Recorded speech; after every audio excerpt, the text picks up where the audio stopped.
Hi folks, this is Jay. Hope you're okay today. It's good to see you. I just want to share with you about the crisis of secularism just for a moment. Secularism is in crisis, and the reason why it's in crisis is because it doesn't really know where it's going. Right? It doesn't really know where it's taking us in our democratic societies. When you don't know where you're going, you're guaranteed to end in disaster. Alright? Now, I can tell you what's going to happen in the next 10 years in our Western democracies, in America and in European democracies. And this is what's going to happen. These secularists are going to keep pushing gay rights, and they're going to have gay marriage accepted everywhere throughout all European democracies and in America, right? And their new ethics that they want to bring in and bring into our Western democracies will bring moral collapse. This is already happening now. The foundations and fault lines of collapse are already there. Even ordinary people who are not religious, both in America and in the UK, know there's something deeply wrong. They know there's something very, very deeply wrong, and they know that their countries are on the tipping edge. They know this. Okay, and what's going to happen with these secularists, especially the elite leaders, are going to continue to push their failed agenda. When they do that, they'll hand over a collapse. There will be a moral collapse in Britain. We already saw the riots in Britain not so long ago. We've already seen the American government in Britain, the riots in Britain, which was a little sign that things are not all right in the UK. In America, the government, law enforcement departments have ordered not so long ago, a few weeks ago, 400 and odd million extra rounds of ammunition because they're preparing for future social upheaval. Okay, so this is not what I'm saying is. People are already seeing it. Look, government departments in America, even ordinary people in the UK know there's something deeply wrong. Alright? But these crazy secularists with their crazy elitist moral agenda are still going to go forward with it.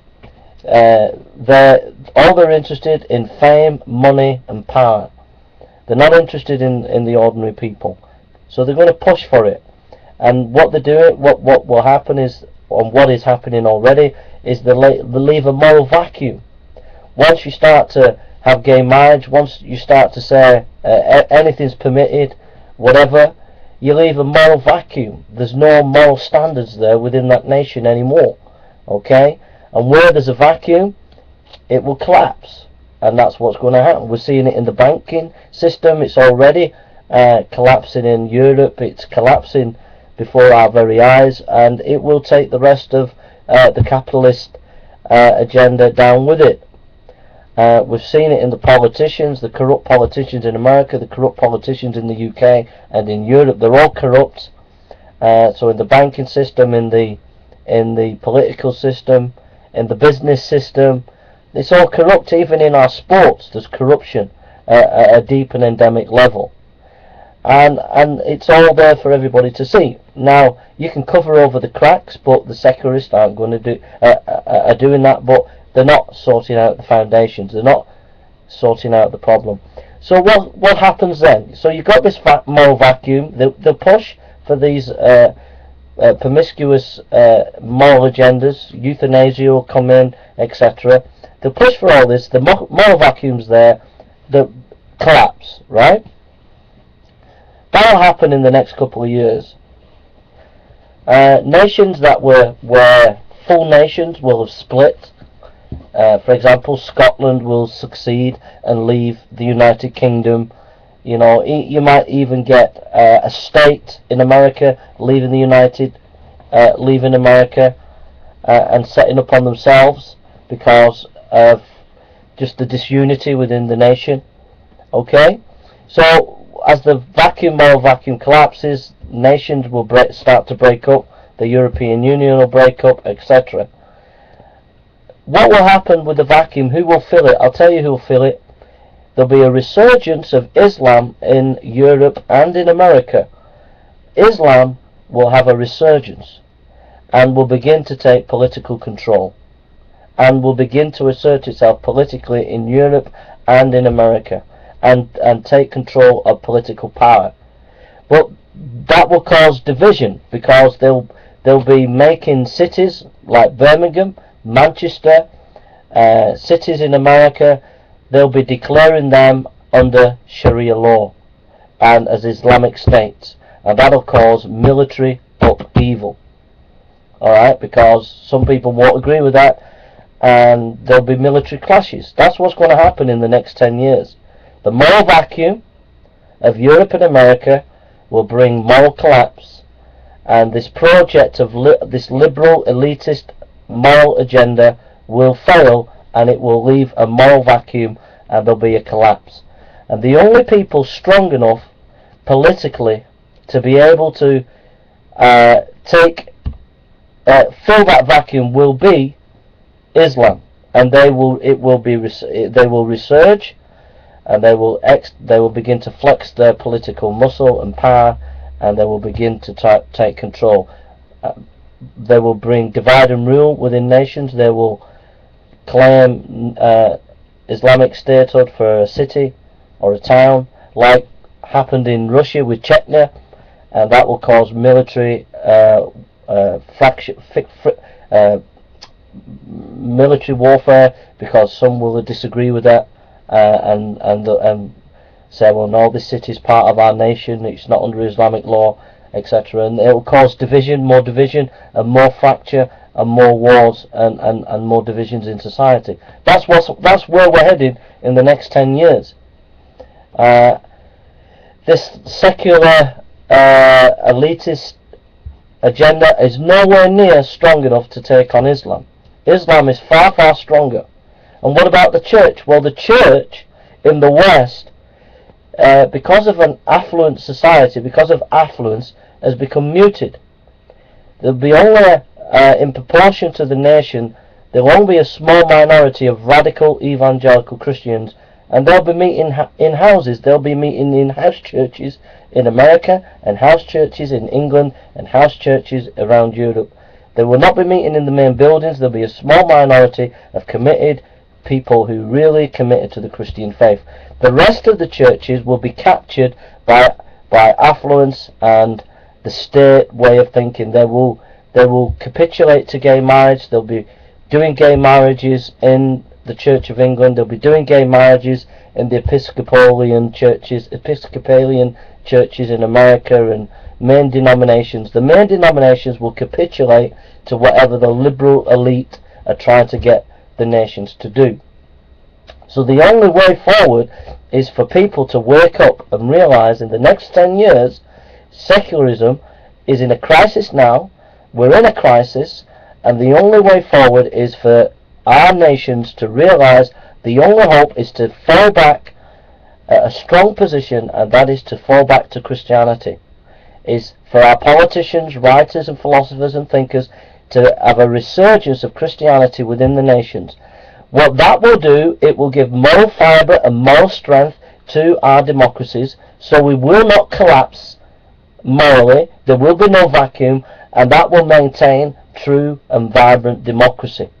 But at the moment, the liberal agenda, they're muting Christianity, they're destroying the Christian voice, pushing it out of public space, muting it, while they're going on with their liberal elitist agenda. And what they're doing is, it's the blind leading the blind. Alright? The blind elite secularist leading the blind. And in the end, it's going to end in catastrophe, and it's already beginning to unfold before our very eyes. That is what I think is happening at the moment, and the only hope is for everybody to realise the writings on the wall for Western democracies. Unless she returns back to her first love, Jesus Christ, unless she repents, unless she turns back to Jesus Christ, in the next 10 years, there'll be cities in America and cities in the UK under Sharia law, and they will be not democracies, but they will be theocracies, and there'll be conflict within our nations, military conflict, sad to say. I don't want this. I don't agree with it. I don't agree with military violence or anything like that. I'm not advocating anything like that. I'm just saying that's what's going to happen, because the liberal elite have not got the moral capacity, the morality, the strength in morality to give a nation its ability to maintain freedom. Promiscuousness breeds anarchy, okay? And that's what's going to happen. And because you're destroying the church, you're destroying the voice of the church, and many in the church are just accepting what the society is saying and becoming liberal.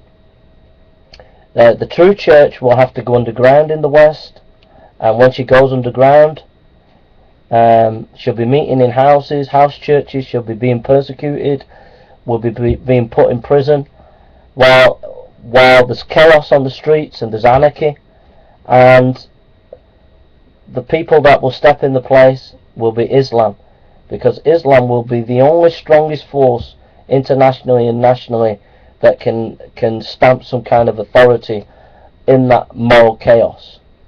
But when they do that, that will lead to theocracy, where we won't have any freedom, and it'll lead to military conflict, because some people won't be happy with that. But at the end of the day, Islam will get its way, because it's far stronger than secularism. And the church has become too weak to be able to make a spiritual stand in the West. So we got to, when I was on an outward bound course, 2 groups of people, we went in the mountains, and we had to put tents up, 12 people here, 12 people there, and it was black, it was dark, the storms, clouds had come, and it was raining, and you could see flood waters coming down the mountains, and it was pitch black at night. And one group was crying and moaning, saying we can't get our tent up, and another group got their tent up, and they got into their tent. And that's a picture for us. When the storm clouds are gathering, we've got to put our tent up. We've got to not look at the problems. We've got to put our tent up. We've got to start preaching the gospel, doing mission now while we've got the chance. Do the work now. Preach the gospel now. Get out and do the work now. Preach and share the word of God out now while we have the freedom now, because we won't have the freedom in the next few years, okay? Let's get preaching now. Let's get sharing the gospel. Let's get Bibles out in the schools and colleges and universities. Let's get doing mission work and doing it now. Reach out to Muslims, reach out to the secularists, but let's get preaching the gospel, serving the Lord, doing what we can. Do it now, because we won't have the freedom in the next few years, okay? That's my message to you. Nehemiah, when the walls were broken, he built the walls. As the walls are crumbling in the West now, as secularism is in crisis, and it's all crumbling, we've got to build the walls. What are the walls? The Word of God. We've got to be teaching the Word of God in the schools and colleges, universities, Sunday school. We've got to be teaching the Word of God in our communities. Build the walls. And maybe, if God blesses us, we can avoid the catastrophe that's going to come upon us in the next few years. The moral collapse that's coming to Britain, coming to the United States, it's coming to the rest of Europe, and it's coming soon, folks, if we don't start to build the walls and do what Nehemiah did and start working for Jesus and preaching the gospel and teaching the word of God and spreading out literature and books and Bibles and CDs and DVDs about Jesus everywhere, and prayer, back it up with powerful prayer. We don't start, folks, the collapse is coming, and don't you blame anybody but yourself if you have to meet in your home and not in church, because the persecution has spread in our democracies. And don't start crying when Islam takes over the nations, because you were warned today. You need to get working for Jesus today while we have time, okay? And before the collapse comes. That's what I think, folks. You might think I'm crazy, but some people see this, what I see. Zizek and others, European intellectuals, see it. Even many politicians are seeing the collapse is already coming. Alright, so get ready and preach the gospel while we can. Non-violence, we don't believe in violence. Our mission is about Jesus and preaching the gospel. So preach the gospel while we have time, and do it with all your might. God bless you and take care.